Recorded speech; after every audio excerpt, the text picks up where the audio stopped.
And to the left of the Vice Chancellor is the Deputy Vice Chancellor to the Business Mama and these to be seated here. Director of Sub-Degree Program, please. Dr. Mrs. Osafide, please to be seated here.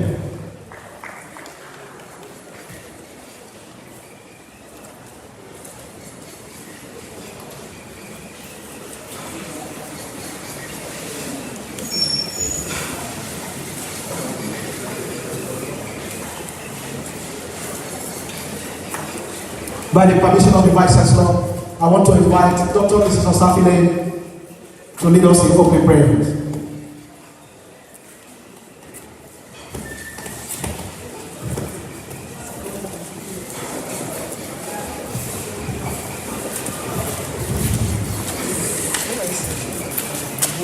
Praise the Lord.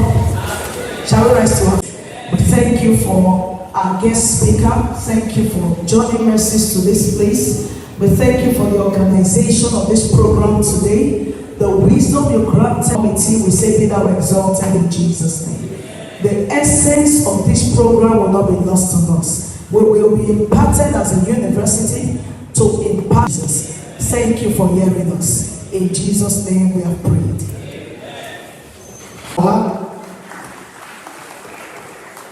At this moment, item on the program.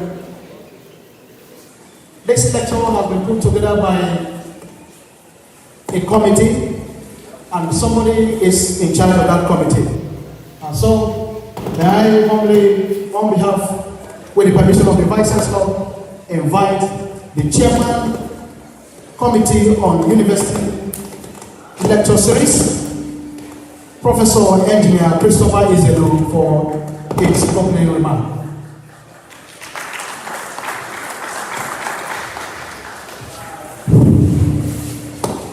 Good morning, everybody. The Chancellor, His Royal Highness Oba Babatunde Adewale Ajayi, Tony Mwa II Akalibu, and Paramount Ruler of Imola. The Pro-Chancellor and Chairman of the University Council, Professor Tony Gozie Awonka. The Chief Host, Professor Engineer Rimruke Fupre, Vice Chancellor, Federal University of Petroleum Resources, from Delta State. The guest lecturer who is here present, Professor Lawrence Ikechukwu Ezemone, Vice Chancellor of the University, Okada, Edo State, Nigeria. The management, staff, and students of Federal University of Petroleum Resources, erudite professors here present, all invited guests, ladies and gentlemen of the press. While we await the welcome address by the Chief Host, Engineer Professor Rimruke Fupre, and subsequently the lecture by our guest lecturer, Professor Lawrence Ikechukwu Ezemone, I want to thank our guests and all those seated here today who have set aside this moment out of their tight schedules to honor our invitations, be part of the event, and to share with us its unimaginable benefit. This is the first in the series of public lectures on general knowledge as it affects our nation's building in particular, and that of other African countries, nations, and the entire globe in general. To be organized and hosted from time to time by the Federal University of Petroleum Resources in Delta State, Nigeria. The topic of today's lecture is internationalization of university education, the African perspective and realities, well prepared and to be presented by our guest lecturer. It is expected that we give him rapt attention as he presents a golden lecture, the first of its kind, so that we can reap its benefits in full. I therefore call on the chief host, our Vice Chancellor, Engineer Professor Fupre, to give his welcome address. Vice Chancellor. Thank you.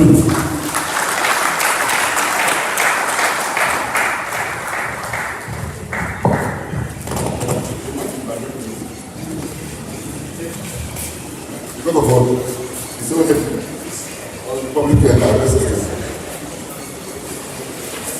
Our distinguished lecturer, Professor Lawrence Nzemoye, Vice Chancellor, Igbenido University, Okada. Management staff here present, Deputy Vice Chancellors, Active University Librarian, distinguished erudite scholars, the Professor Emeritus of our times, I salute you. And distinguished colleagues, you are welcome to the first of its kind, the University Lecture Series of the Federal University of Petroleum Resources.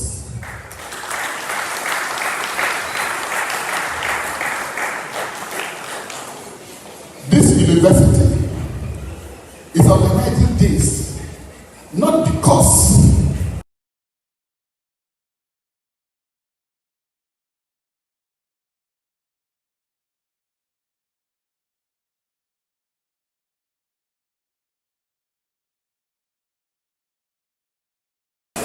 the world must know us.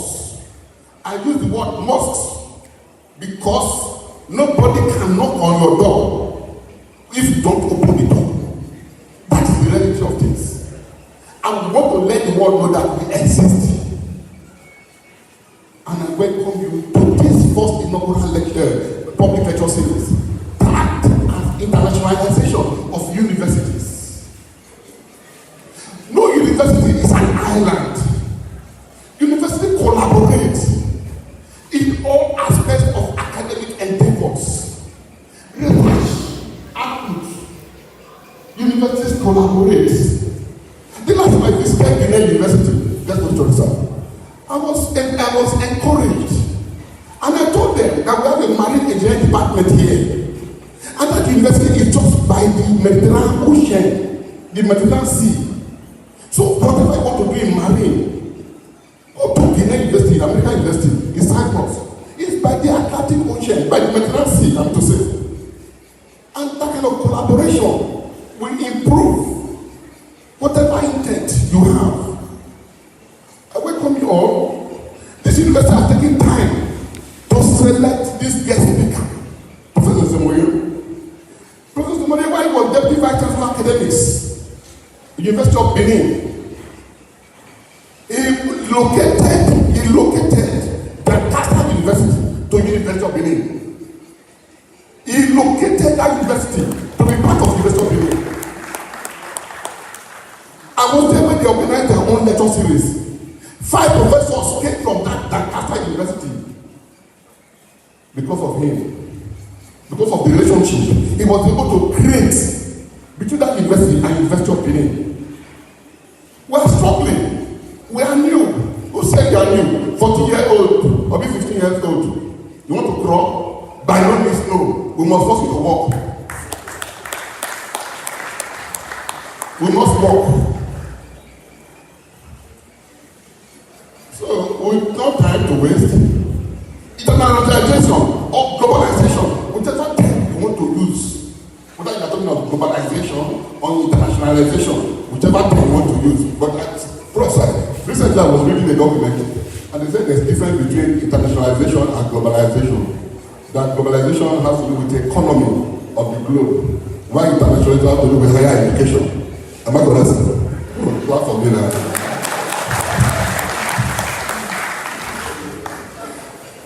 Fupre, before the end of this academic tenure, 2020 to 2025, this university will climb the ladder in the ranking of universities. We need to showcase our presence. I was talking with Professor Dado yesterday. Professor Dado is the Dean of Engineering, Ahmadu Bello University, Zaria. He graduated from Rupkin University of Engineering, Russia. And he said, listen, you must collaborate with that university. And I know, after this public lecture, Professor Zumari will link us about 5 universities in US, UK. He has made the promise, and I know he will do that. Let's give it a chance. Let it talk to us. What are the benefits? What will stand to gain? So that we can translate his own strategies to actions in this university. Let's look at that. Welcome, sir. Please, a round of applause for the Vice Chancellor for that wonderful speech. Now is the moment. And as John the Baptist to Jesus Christ, I want to humbly invite someone who is going to tell us a little about the guest lecturer, so that it will be a prelude to what we're going to receive.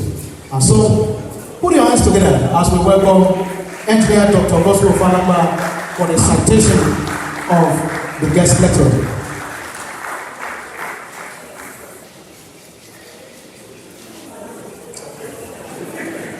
I beg to stand on already a well-established protocol as I read the citation of our erudite Professor Lawrence Ikechukwu Ezemoyi. Is a professor of eco-toxicology and environmental forensics with over 30 years experience in research and teaching. He is the Vice Chancellor of Igbinedion University, Okada. He is a visiting professor of Lancaster University, United Kingdom. He has served as a Deputy Vice Chancellor, Administration at the University of Benin, under 2 separate Vice Chancellors. And he is the coordinator, Center for Global Eco-Innovation, in partnership with Lancaster University, UK. Prior to becoming the Vice Chancellor of Igbinedion University, Okada, Professor Ezemoyi was the pioneer federal director of the National Center of Energy and Environment of the Energy Commission of Nigeria. He is a fellow of the Nigeria Academy of Science, a board member of the World Energy Council, a member of the African Scientific Research and Innovation Council. He is also the immediate past national president of the Nigerian Environmental Society. Professor Ezemoyi was recently appointed by the federal government of Nigeria as member of the Technical Working Group, TWG, for the development of the Nigeria Agenda of 2050 and Medium-Term National Development Plan. As the coordinator, is also the coordinator for environment, social, regional development, and disaster management of the TWGs. His research interest spans across environmental toxicology and forensics, heavy metals, pollution studies, ecological risk assessment, biomarker, endocrine description mechanism, chemical, pesticide, and fish amphibian toxicology. He has presented over 150 scientific papers, both at international and national fora.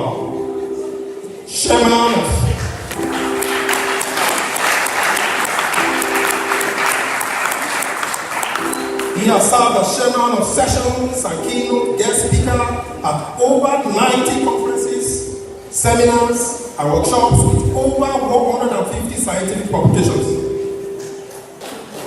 Professor Ezemoyi is a recipient of the Next Ford Foundation Research Award in 1994, World Bank Sponsored Population Research Fund Project recipient 1997 as well as 1998, UNDP sponsored project awardee. UNDP sponsored project awardee 1998 and 2001. National Universities Commission NUC Research Grant awardee 2003. Society of Environmental Toxicology and Chemistry Spotlight Award 2005. And the IPED and NIDO 2006 International Persistent Organic Pollutants Elimination Project awardee. Interestingly, Professor Izemoyi's research team was awarded the ECOWAS Center for Renewable Energy and Energy Efficiencies, as well as the ECOWAS Renewable Energy Facility Project Award in 2012. Recently, in 2018, he was made the champion to popularize the African Union Network of Science by the African Union, AU.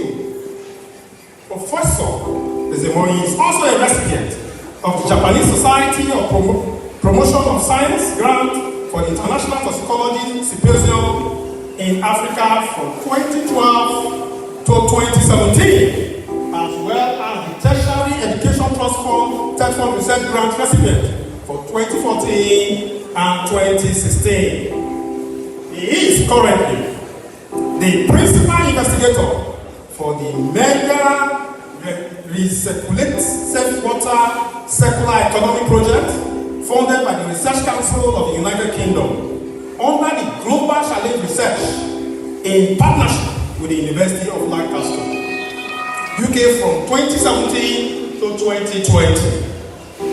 Professor Izemoyi is also the CO1 and Nigerian lead of Ashwet Translation Project of UK Research Grant by GCRF EPSRC.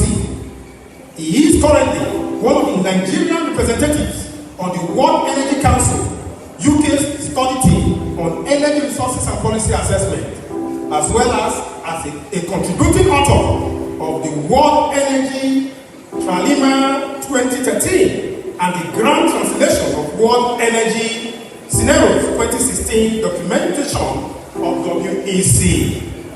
A former national focal point with African Energy Commission, member of the Nigerian delegation to the 21st World Energy Congress 2010, Montreal, Canada, member of the Nigerian Economic Delegation to Canada in 2011, which include Montreal, Quebec, Province, Manitoba, Province, Calgary, Alberta, Province, Vancouver, British Columbia, Province, Toronto, and the other.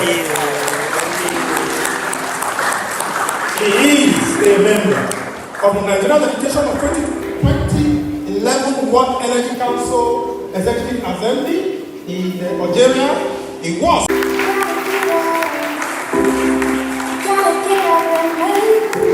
Please keep clapping for him. Keep clapping for him.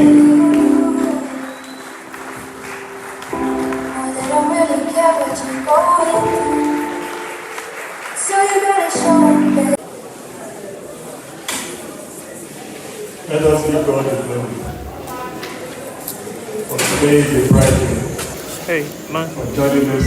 Okay, you're using this. And for this great opportunity that has given our Vice Chancellor to this university.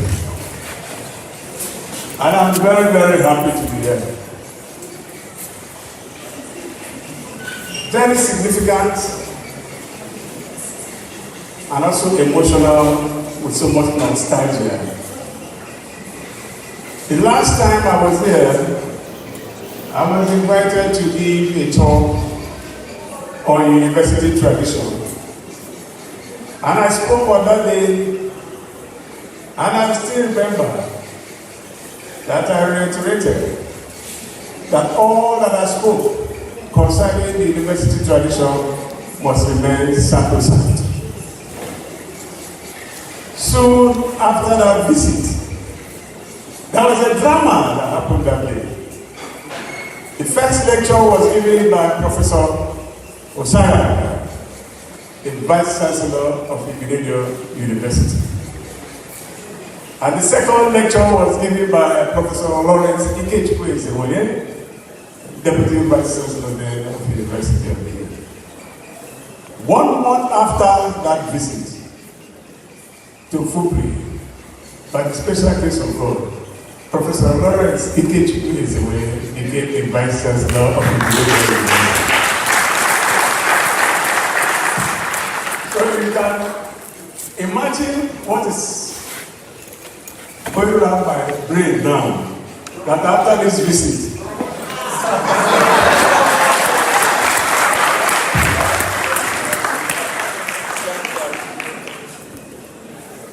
so I have come to tell some stories,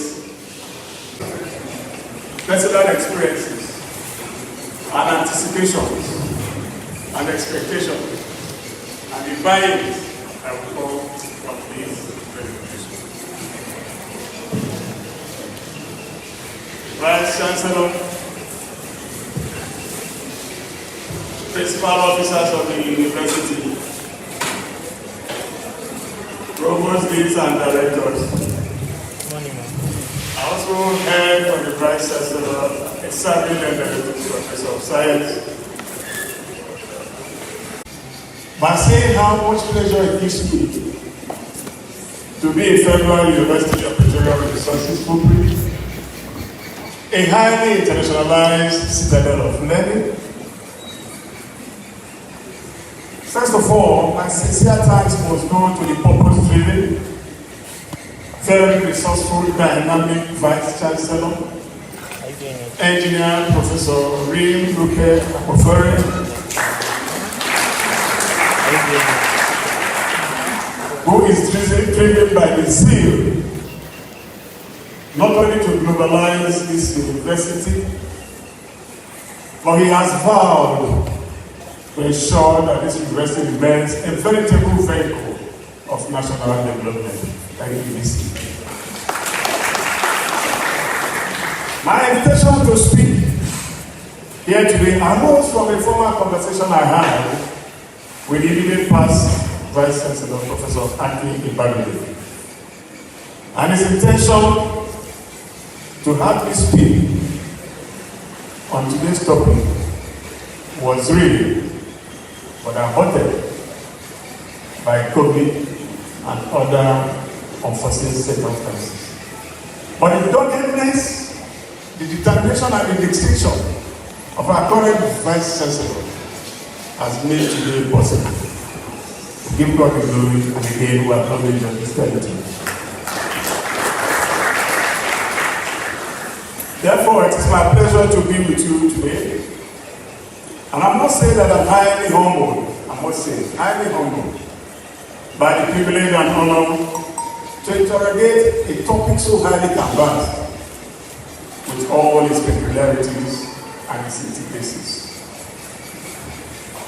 My topic today is internationalization of university education, the African perspective and realities. One that I'm extremely passionate about.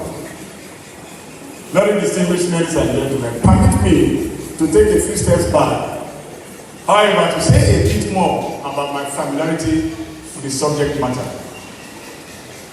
I'm coming from a background of a professor of ecotoxicology and environmental forensics, with over 20 years experience in teaching and researching in tertiary education. All these years, I've had very intimate connections with internationalization and institutional partnership, culminating in a track record of successfully administering international research grants of global issues. Currently, I am the Nigerian lead of a £7.5 million research project running across 9 African countries and 6 UK countries.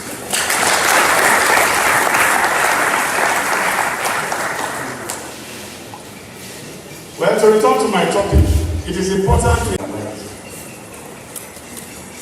nonetheless, initiatives such as the Fulbright Scholars Program in the US and the Erasmus Mundus Program in Europe have aimed again to promote mutual understanding and encourage collaboration amongst higher education.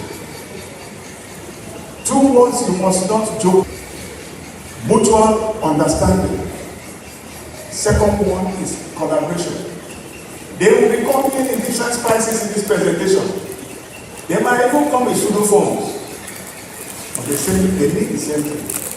Mutual understanding and collaboration are key in this presentation.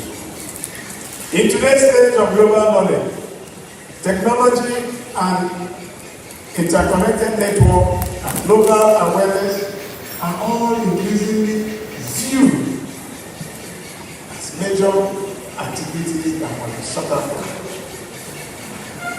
With the current labor market requiring graduates to have international foreign language, intercultural skills to enable them to interact in global settings, institutions are placing more importance on internationalization.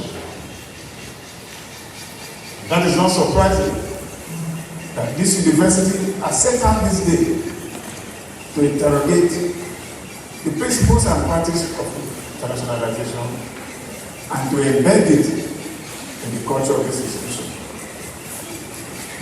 The landscape of internationalized university education is rapidly evolving. New countries and institutions are entering the global trend. And everybody is talking about talent pool. And we are now challenging the traditional principles and positions and dictates in higher education. This paper has tried to review internationalization of university education in general and qualitatively. I will address the issues of the African perception. I will address the African dimension and its historical dimensions. I will also address briefly some cultural precepts.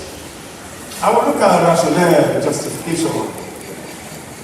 Then I will tell you why we must integrate internationalization into this university's program. I will, of course, try to sieve out some challenges. If there is time, I will make some recommendations. But what I will not fail to do is to conclude. So be rest assured there is a conclusion in this presentation. I would like to single out one definition of internationalization as provided by the American Council of Education. This Council of Education has memberships of 1,700 colleges and universities and several associations and organizations in the UK, in the US and overseas. And what is this definition? The beginning of the definition shows how current the definition is. It said it's anchored by the United Nations Sustainable Development Goals. And we are holding this lecture at the appropriate time. The 76th General Assembly of the United Nations has just begun. The preliminary talks are on. And on the 24th of this month, yours truly will be speaking on a platform of sustainability and internationalization at the 76th UN Annual General Meeting.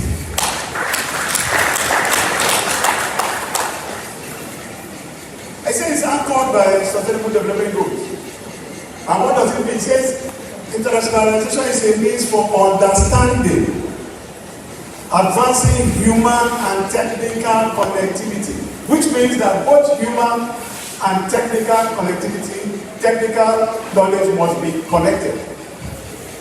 But what we find in our situation is that there is this big gap between academia and the industry.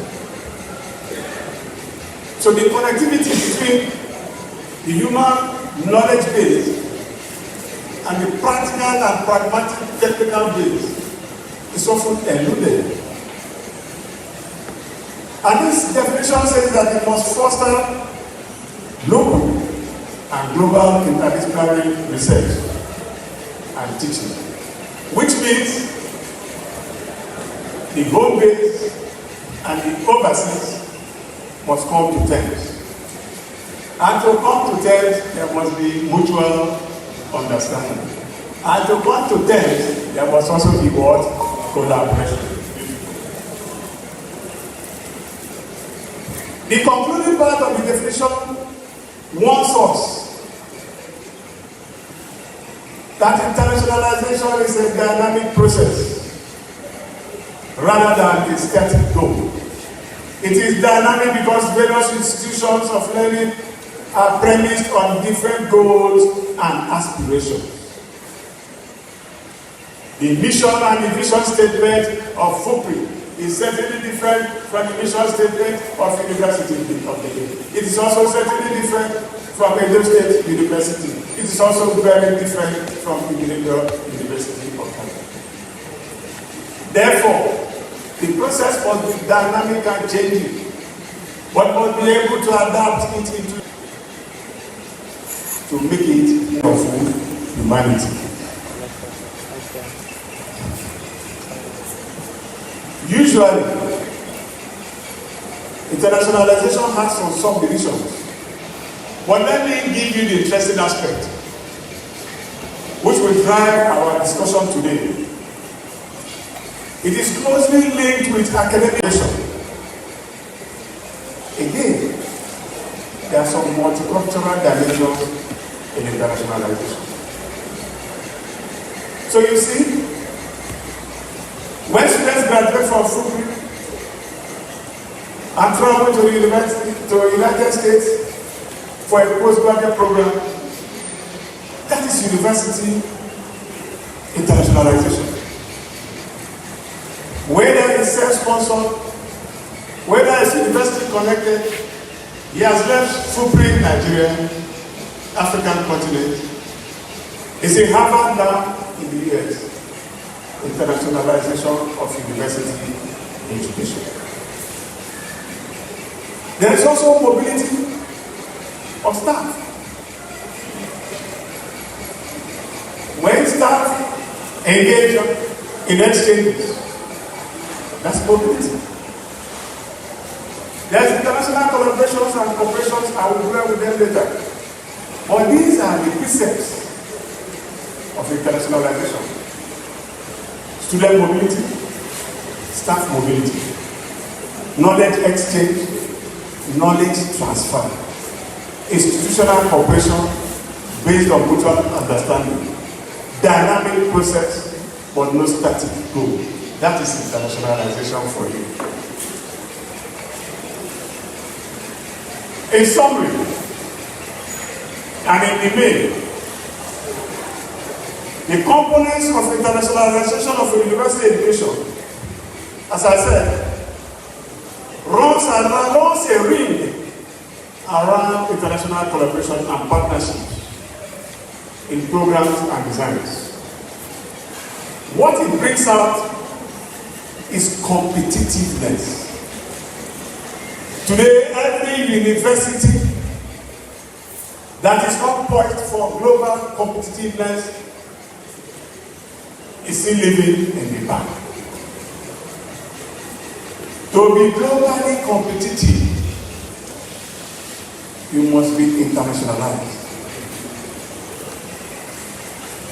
To be globally competitive, you must have things and understanding of internationalization. There are some historical background associated with internationalization. I've chosen to speak from African perspective. I'm sure at the end of today you'll be asking me why not Nigerian scenario. I will only answer that question when I have reached Okada. The African scenario is a typical example of charity begins at home, even though it does not end there. The African scenario will give us some kind of continental internationalization. Let's see how we are fared. The strength and size of Africa is not even in doubt. It is expected that in 2050 we should be hitting about 2 billion people. And you can understand that the space that we are confined in is too small. And we need to internationalize. We need to spread our tentacles. We need to cross borders to ensure that we survive. But in spite of this size, higher education system in Africa still remains highly globally marginalized. The models, the dimensions, and the scope that we operate today does not provide the required strategy for global competitiveness. In spite of that, universities in Africa have a strong desire to internationalize, as been expressed by the Vice Chancellor. And with the aim of strengthening and consolidating their potential in teaching and research, scholarship, and innovation. It is evident in virtually every sector of human endeavor, ranging from the tangential and the non-tangential, that knowledge-based collaboration is a sine qua non required for growth and development. It provides competitive agenda and advantage. Don't forget that there are so many universities. I think you can remember the number we have now. Because I know private, they know we're about 99. University, the nation is talking about 300 universities competing for the same space. So which means there's competition. Is that correct? If there is competition, therefore, you must look for things that make you unique and give you competitive advantage. And one of such things is collaboration. It's the life wire of development. The position of Africa now, in spite of the various types of collaboration that we have had, is such that it's not even able to apply these principles of scanning globally and reinventing locally. We keep telling everybody the story of the Malaysian oil palm growth. Nigerians are never tired of telling us how Malaysia became so prominent in oil palm production after their visit to Nigeria, to NIFOR in Edo State. The Malaysians came to scan globally. And they went back to Malaysia to invent locally. And today they are a world power of economic strength in oil palm production and all other activities.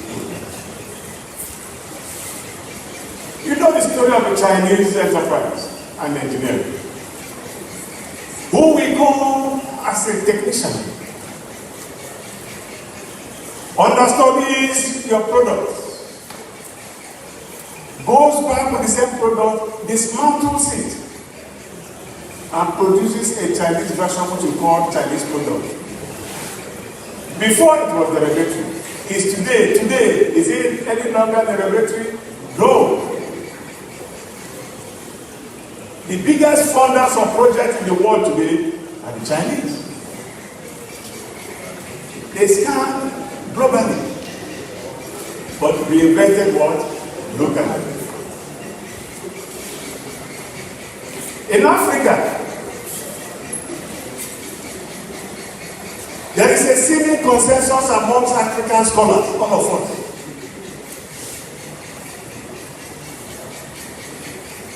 that the conference held in 1965, the Bandung Conference,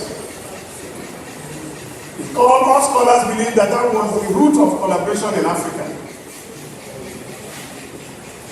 There some 79 developing countries met and agreed that the principles of collaboration will become a dictum in Nigeria. That also gave rise to the South-South Cooperation. We must encourage the South-South Cooperation, continental cooperation.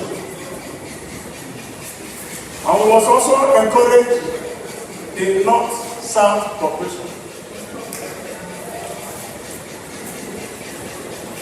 The South-South cooperation is a lead. Let me ask you a question. It's a very simple. How many African countries, universities are you collaborating with? No.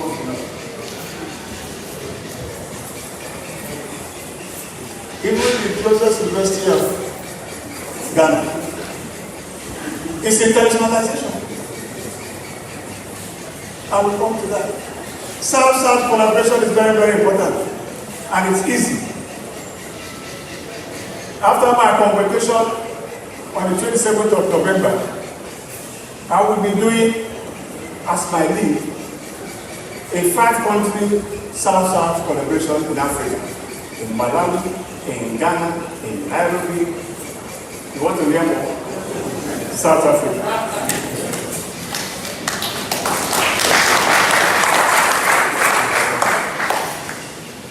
They are doable. Take your Mr. Vice Chancellor today, after this meeting, go to Google.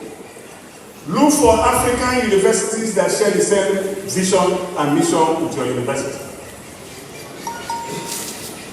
And then you will see the name of the international relations officer. Do a letter to him tomorrow that the Federal University of Petroleum Resources, one of the leading petroleum universities in Africa, because you can't sell yourself short, wants to collaborate with you in the area of robotics. Yes, you will say now, talk big first. They will reply you to say, sir, beyond robotics, can we look at metallurgy? Or can we look at oil production and environment? Collaboration has started. In 3 letters, nothing the VC will do is to tell them to give him a date that he wants to come with the university team. All what I'm telling you now can happen in 2 weeks. And by the 2nd week of October, Mr. VC will be traveling to Kenya to discuss with Kenyatta University in Nairobi.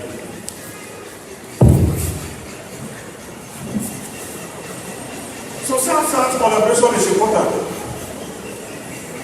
There are several development paths that I've cited in my program, the Pan-African collaboration, the African Union. But this point that still remains sacrosanct, indelible in all of this is collaboration. You must be ready to think out of the box. And you must also be ready to stop being a local champion. Right here, we might be the best, regionally the best. But when you advance the coast beyond the borders, you will see that we need some improvement. I would say not the best, but we need some improvement. It is therefore clear from the few examples that I've given now that collaborative initiatives in African universities must be continentally rooted, but they must have international support. They can be driven by government. They can also be driven by non-governmental organizations. What is the rationale for internationalization? Generally speaking, internationalization of higher education is built on the rationale of driving global integration. Another word has come in. Global what? Integration.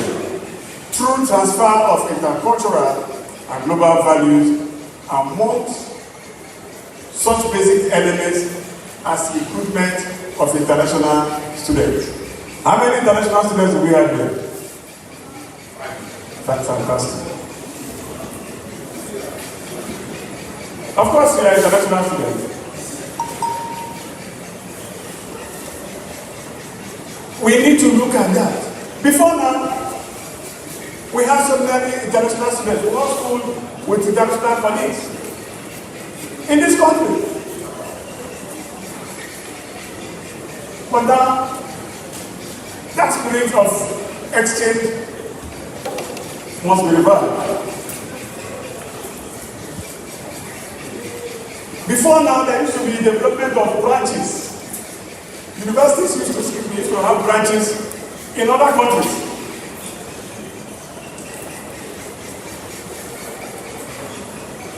But we were asked to close it down. That is anti-internationalization.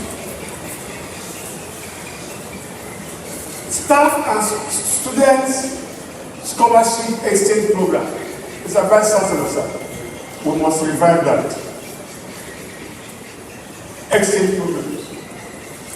We will revive that. I currently have, and this will interest you, an exchange partnership program with Manchester Metropolitan University. Please Google it if you can. It is the best university now for 3D drawings and 3D designs. I was in Manchester before the COVID to establish partnership with the Grenada University. Because we have the privilege and latitude of having summer period, so that our students will travel purely for exchange, and that was concluded, but unfortunately COVID. Now that the UK has opened their borders, we intend to start the program next year. That partnership is for engineering students to visit Manchester Metropolitan University at a particular fee. They will provide accommodation, they will provide feeding, they will provide visa arrangement, and you will be introduced to facilities, modern facilities in engineering. You do not engage internationalization for the purpose, for the sake of it. It must be specific. Various departments here have their own uniqueness. There are several strengths in your various departments in this university. Those are the instruments that you use to open the door of internationalization. So I'm talking about global integration through transfer of knowledge and value.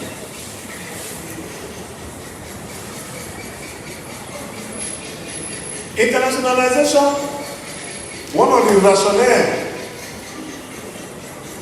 is that it enhances the quality of education and research. So if somebody asks you now, why are we going to engage? Tell them that it will help us improve the quality of education. It's enough for now, it's enough justification of the Sabbath session. Go to council and tell them we are promoting internationalization because we want to improve the quality of research through partnership. Nobody will fight it. It also provides opportunity for global trade. Consequently, by encouraging greater internationalization across teaching, research, and social service activity, the quality of university education can be achieved and improved upon. You can imagine what will happen when you enroll more international students and deploy international curriculum, recruit foreign staff. Of course, to amplify the knowledge base, the understanding, and the knowledge transfer of any institution. All the while, the rhetorics I've been presenting so far have been on justification, on definition of internationalization. They are also part and parcel of the benefits of internationalization. Internationalization encourages capacity building. Let me talk about this. One thing you must do, Mr. Vice Chancellor and members of staff and students, when you want to engage in internationalization through the principles of partnership and collaboration, you must be patient. What did I say? Let me tell you why. Today, by the special grace of God, I'm a household name in Lancaster University where I'm a visiting professor. But this partnership started 10 years ago, and it has gone through three different vice chancellors. It started with Professor Oshodi, it was encouraged by Professor Ruese, and now it's sustained by Professor Salami. 10 years. In 2017, we won a research grant that was £7.8 million. Of this amount, £897,000 was provided for me as the lead Nigerian researcher to disburse in 4 years. I'm sure some of you are using your calculator now. It will crash. It will what? Crash. It will crash. And this was purely, and you also free with your phone to Google recirculate. And when you Google recirculate, type the name Ezeboni. It's a capacity building program. Recirculate has trained 200 Nigerians in different secular economy programs at no cost to Nigerian government.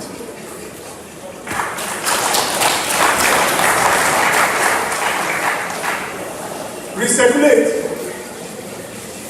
is currently training 3 PhD staff, 3 postdocs,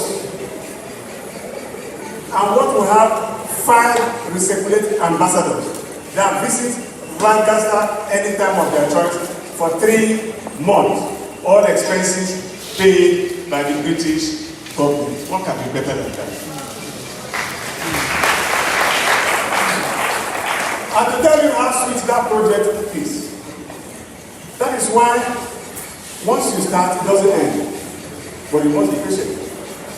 You must always have a track record of success. And what is success? Success in managing grants is just E&M, monitoring and evaluation. The recirculate, because it was so good, it now has a translation project. If I may tell you what is the recirculate project all about, the one that is running in Union now, is the conversion of waste, which we are all familiar with, to energy. Yes, everybody knows about it. But our interaction with Lancaster and the British government, they wanted to know more than that. And so they gave us 3 objectives. 1, optimization of the process of the digestive, which is what we don't do. We have been able to calculate the ratio now for food and rumen feedstock to optimize the production of biogas. That is research, and that's collaboration. This same research program is running parallel in 3 different countries, in Lancaster, in Nigeria, and in Ghana. The second objective is to reduce the degree and the number of pathogenic microorganisms in the feedstock. You all know that in the feedstock of rumen and the ones you collect from neighboring dustbins have some dangerous pathogen. But we can, part of the objective is to reduce it with less energy. That's very important. And all these two objectives are domiciled in the chemical engineering department of University of Ibadan. The third objective is to eventually use the digestates as organic fertilizers. And we have successfully planted tomato to fruiting using the digestate from cattle women alone in the project. And it's a successful one.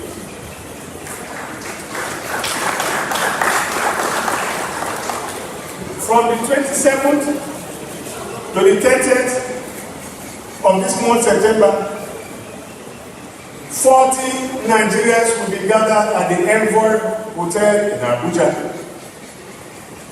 for what we call the Circulate Annual General Meeting for the projection of the results that has happened in the last 1 year. And all the staff, including technicians, will be having the opportunity to stay 1 week in a posh hotel with a minimum cost of 100,000 naira room a day, at no cost to any of them. This is true life story. If you want me to mention the names, one of your staff here, who is a member of the April Toxicological team, but has been in abeyance for some time now, can tell you what she has benefited. Every year I call the person who call her name. We have conference in Africa. The Japanese conference in Africa, I had a full sponsorship for 30 Nigerians for 5 years running. We were in Cairo, we were in Nairobi, we were in Ghana, we were in South Africa, and the last one before the grant ended was hosted in Nigeria.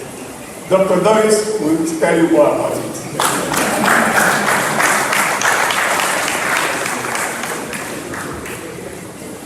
So, they are all doable. Internationalization supports institutional and faculty staff exchange. That's what I've been talking about. Before the COVID in 2017, we were all in Lancaster. And before we left, there is one lake they call Medaway. It is one of the largest lakes in England. And that was where we did our end of party cruising when we were in Lancaster in 2017. These are the kind of things the technicians, the technologists benefited all because of what? Internationalization. It does not cost much. Patience. Internationalization, one benefit is changes your research structure. Today, if you see the kind of digestates, I don't want to show them here, that we have in Unimed, the digesters that we have. It is a partnership effort. Today, we are giving gas bags for measurement. They all came from the UK.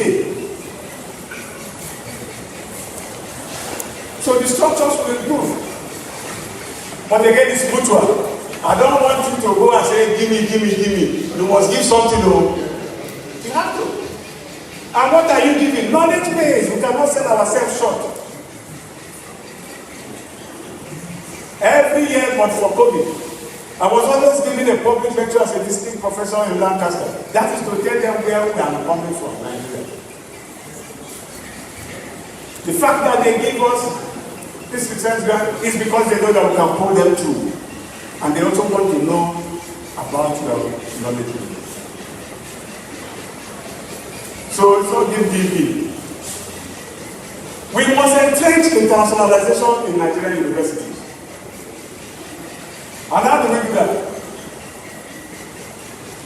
We must develop a brand, a profile, and we must become relevant nationally. Mr. Vice Chancellor, to start your national relevance and international collaboration, Please next year hold an international exhibition on the products of this university.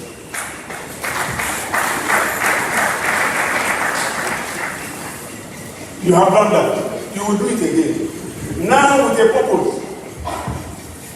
You will do it a purpose for knowledge transfer. For knowledge transfer. You also give a purpose for internationalization. One of the biggest way of, I'll talk about it, of enforcing or standardizing or kickstarting internationalization is through joint conferences. By the time you are writing Kenyatta University in Kenya, tell them that you want, as the first step, to host a joint international conference.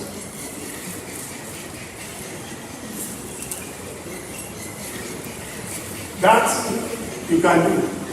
Today, let me tell you, let me let you out into one city.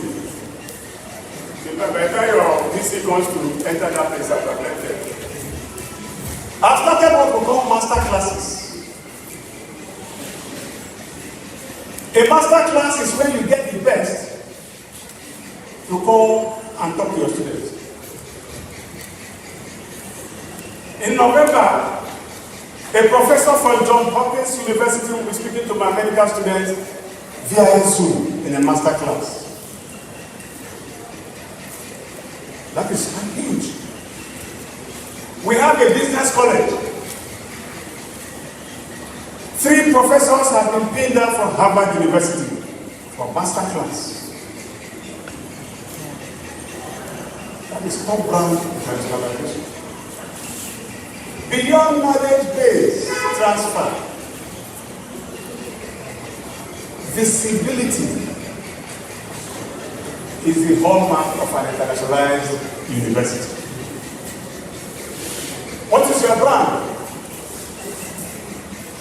What's your profile like? What's your relevance? We need to internationalize.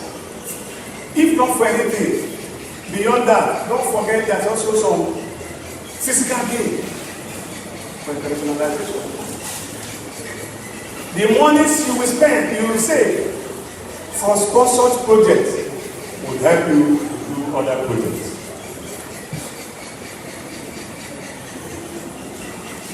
People keep talking about Africa. Africa is a huge market for internationalization. For some of you who are still traveling, every trip from Europe to Africa, 70% of the occupants of that aircraft are not Africans. Go and check.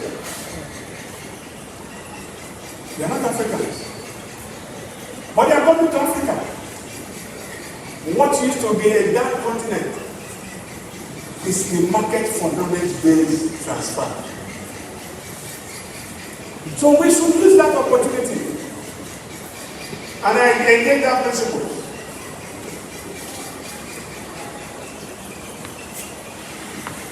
The objective of internationalization are embedded in the principles I talked about just not too long ago. But it's not far-fetched from what I've been saying. For collaboration, for growth, for bridging the gap between industry and academia. That is another cliche that has been overflowed in this country. Bridging the gap between industry and academia. What have we done? With internationalization, you can do that. You can perfect it. Do you know the number of multinational companies that are in this country? Have you engaged them in knowledge exchange and knowledge transfer? Currently, in my university, Millennium University, every postgraduate program, masters and PhD, have 2 supervisors. One supervisor, academic, the other supervisor is from the industry. The reason behind that is that I've heard so much from the people in the industry. That our graduates are this, our graduates are that. But I played a trick on them. If they join me to teach, join me to supervise, and join me to graduate, will they condemn them?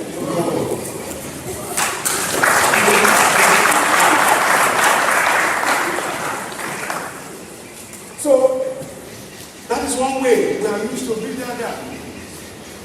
I set up the second trick was to set up the Academic Industry Board. Guess who is the chairman of the board? The Director General of NOCHA. And the whole meeting in my university's portal with industry participants.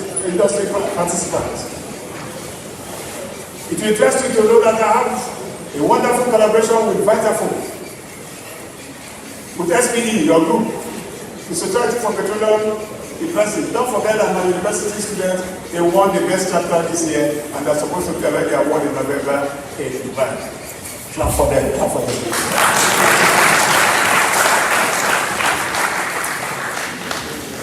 But what I'm saying is, we can bridge this gap. This university, like I said earlier, is poised to remain a veritable tool in national development. Veritable in the sense that for a long time, this country will depend on oil economy. And the University of Petroleum Resources will not only be an enabler, it will be a vehicle of pivotal significance in the development of oil economy in this country. You don't believe that? You see, this journey starts like this. This journey just starts like this. We must leave our comfort zone and explore the other man.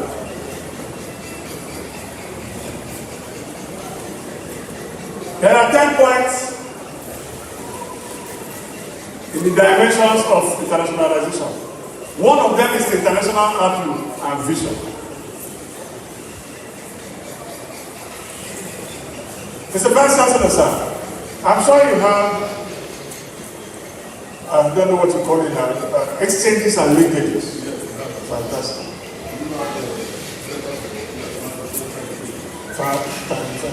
You are really on the path.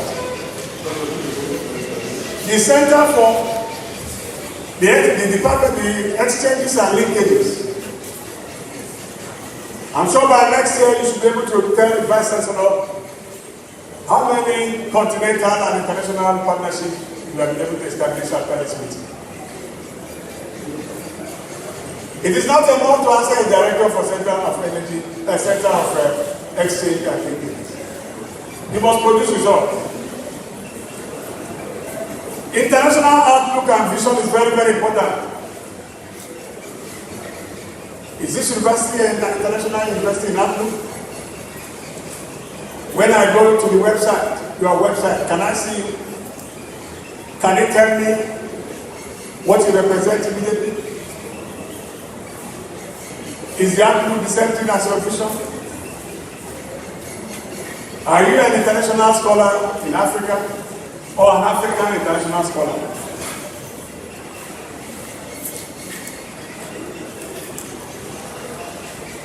We must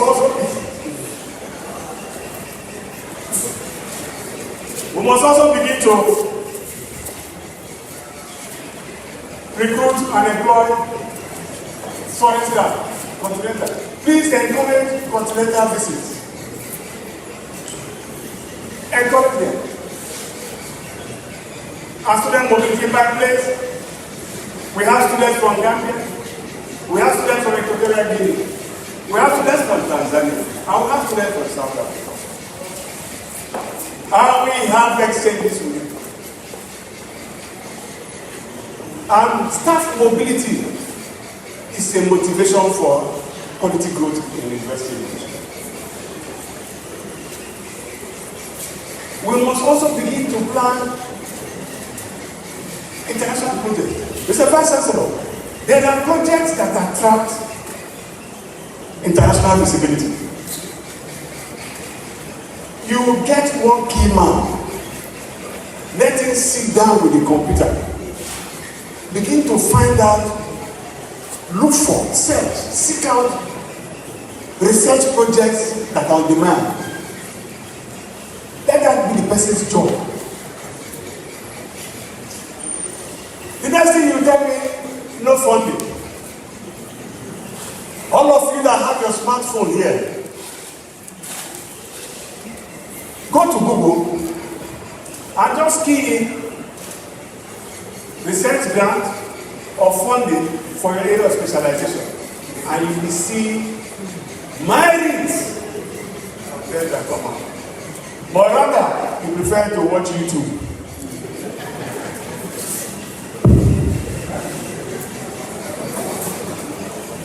The funds are there. What I did in Ibadan University, I set up a team of 5 staff. I will make them desk officers for research grants and funding. Anytime there is a new call in our area of interest, it will pop up. I will just send it across. Today in Ibadan University, I have expanded my course of partnership. I now have a very successful partnership with Liverpool John Moores University in Liverpool. And I have a project at the moment where one of my staff is looking at financial inclusion in Niger Delta. And they have done a survey in Delta State already.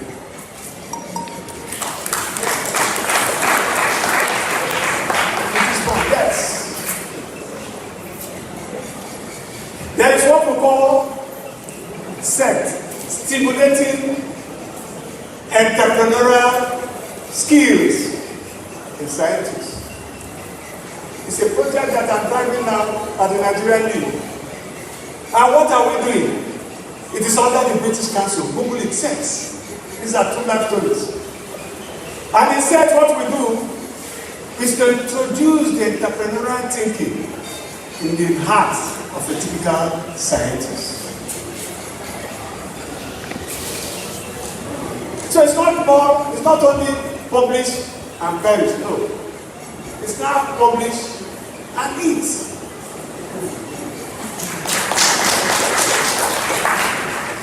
You see, the principles of eco-innovation, I gave it a new dimension. Yes, eco-innovation, I'm the director now of the Center for Global Eco-Innovation in Nigeria.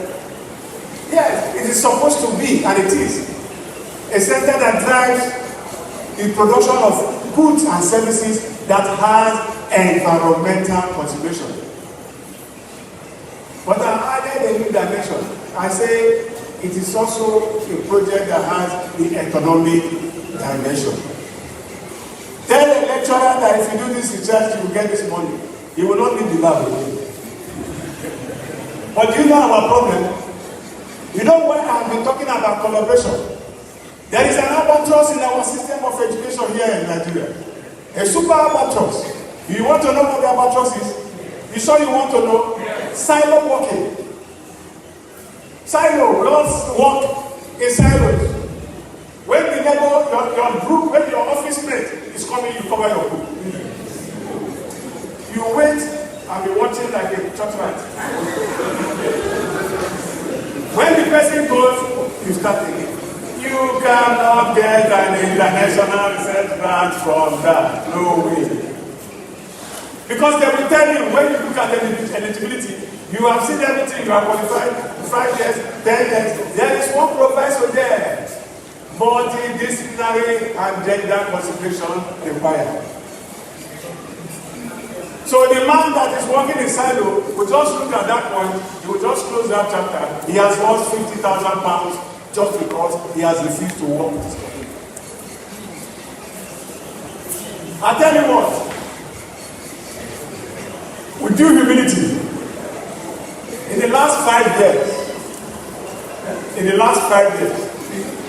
any publication that you see my name in must be from 5 to 8 impact factor.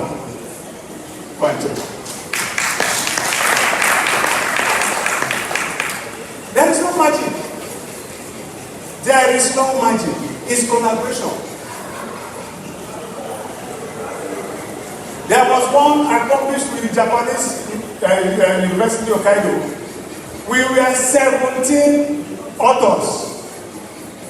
And it was published in Nature.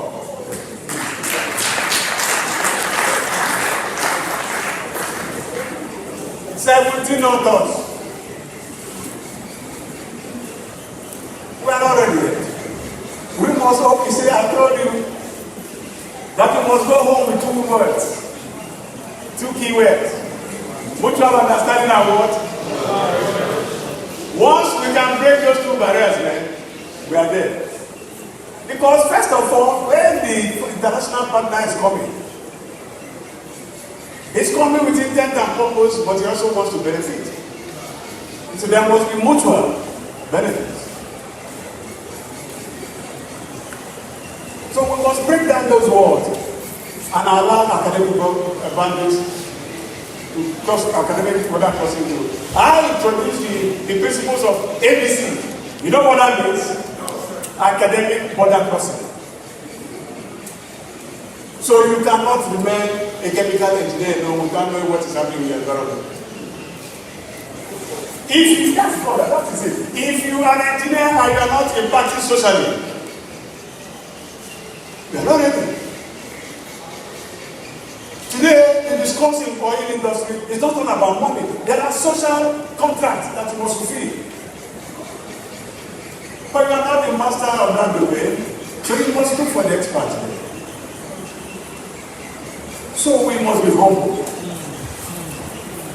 We must be ready to concede to superiority.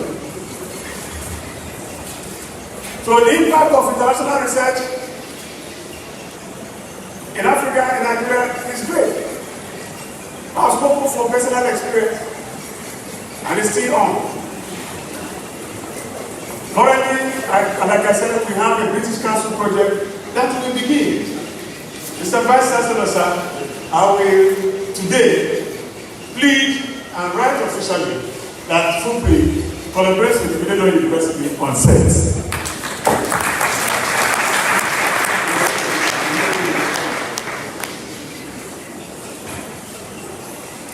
International presence and communication, you must do it.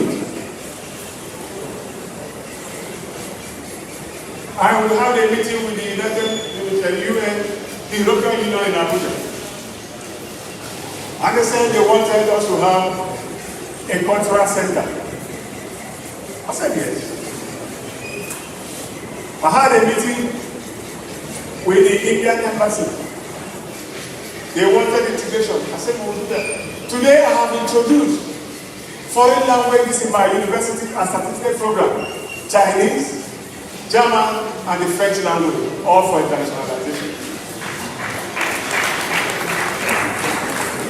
So now let us run quickly on the pragmatic examples. In the academia, the academics must be internationalized. Your journals, your curriculum, the language. In the research, there must be co-communication. There must also be faculty inter-collaboration. You know, some of our deans, including my own deans, they don't know what the other departments are doing. That will stop today. Did you hear me? That will stop today. Otherwise, we have failed at the importance of this meeting. You must break down that border. Find out what your colleagues are doing. Let us have inter-department or inter-faculty collaboration. You'll be amazed that the vice chancellor will look for the grant. Will even ask council to give you this research grant. It is easier to get research grant at collaborative level than individual level. They will give you. We must continue with the joint research projects. That's what I'm talking about. And research exchange. Capacity Capacity building must continue to flow as international experience, internship, student research, study teams. I've given you all in this paper. Choose any aspect of it. You don't have to do all. You might, let me talk to students now. You don't know the value of volunteer service. One of the ways of building your CVs is to carry out volunteer service. I don't know how many of you are in this committee that set up this meeting. If no student in this committee, you have lost an opportunity to enrich your CV. You would have put there, number 6, a member of Vice Chancellor's Committee for the organization of the first public lecture in Fupre. It's a CV. Yes! Volunteer services. When you are looking for international research or study trip abroad or student exchange program, the person evaluating is waiting to see how many volunteer services you have rendered. In my university, we have the CSP program, that is Community Service Project, which is run by students as a 2-credit course. From there, we have developed volunteer group. There's a group now that is working on entrepreneurial skills. And what I also did in my university, I have 33 committees. In every committee, there is a student representative. And you know what we have, Mr. Vice Chancellor? You know, there's this philosophy or this normal thinking of others are my way. You know, when they go outside, they say, not them, not them. I said, okay, I will catch you soon. And I set up 30 committees with a minimum of 10 persons in a committee. 10 times 30 is how many? 300. Which means at any point in time, 300 people are working for the university. Will they say them again? That's not part of the system. They can't decide. So volunteer service is very, very important for students. We must also encourage non-academic courses for cultural exchange. Do a cultural, I've attended 3 embassy night out in Abuja. Most of them, what am I going to do? To see how we can use cultural interface. It's not only book. Edo culture from the American culture, we can have a night out. From that night out in Warri, during dinner, visit an ambassador will be planning a trip to Nairobi, or we're planning a trip to the US for internationalization, but it started from intercultural